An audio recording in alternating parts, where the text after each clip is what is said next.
Mga benepisyo kapag lagi kang nakikinig sa mga salita ng Diyos. Una, lumalalim ang relasyon mo sa Diyos. Kapag lagi mong pinakikinggan ang salita ng Diyos, mas nakikilala mo siya, hindi lamang sa kung sino siya, kundi pati sa kung ano ang kanyang puso, kagustuhan at plano para sa iyo. Ang pakikinig sa salita ay parang pakikipag-usap sa isang kaibigan. Mas madalas mong gawin, mas lumalapit ang loob mo sa kanya sa pamamagitan nito. Nagkakaroon ka ng mas personal at mas matibay na relasyon sa Diyos. James chapter 4 verse 8, lumapit kayo sa Diyos at lalapit siya sa inyo. Pangalawa, nagkakaroon ng espiritual na lakas. Ang buhay ay puno ng pagsubok, at kung minsan nauubos ang lakas natin pisikal, emosyonal at espiritual, ngunit kapag lagi mong pinakikinggan ang salita ng Diyos, tumatatag ang loob mo dahil ang kanyang mga pangako ang nagpapatibay sa iyong pananampalataya. Para itong espiritual na vitamins na nagbabalik ng tapang, pag-asa at lakas para magpatuloy. Matthew 4 verse 4, ang tao'y hindi mabubuhay sa tinapay lamang, kundi sa bawat salitang nagmumula sa bibig ng Diyos.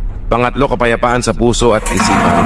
Sa mundong puno ng pag-aalala, kaba at problema, napakadaling mawala ng kapayapaan, ngunit ang salita ng Diyos ay nagbibigay liwanag at ipalala na kontrolado niya ang lahat ng bagay. Ito ang nagpapaluwag sa puso, nagpapatigil sa takot, at nagbibigay ng kapayapang hindi kayang ibigay ng sanlibutan. Psalm 119 verse 130. Ang mga salita mo ay nagbibigay liwanag at pangunawa. Pang-apat, pagbabago ng pag-uugali at pag-iisip.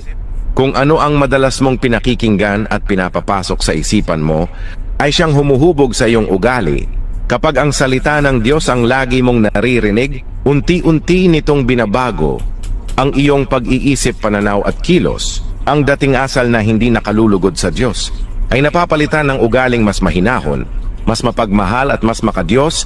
Romans chapter 12 verse 2, huwag kayong umayon sa takbo ng mundong ito, sa halip magbago kayo sa pamamagitan ng pagbabago ng inyong isip. Pang-lima, pag-iwas sa kasalanan. Ang tukso ay laging nasa paligid, pero kapag ang puso mo ay puno ng salita ng Diyos, nagiging malinaw sa iyo ang tama at mali. Nagkakaroon ka ng lakas na umiwas sa mga bagay na hindi ka lugod sa Kanya.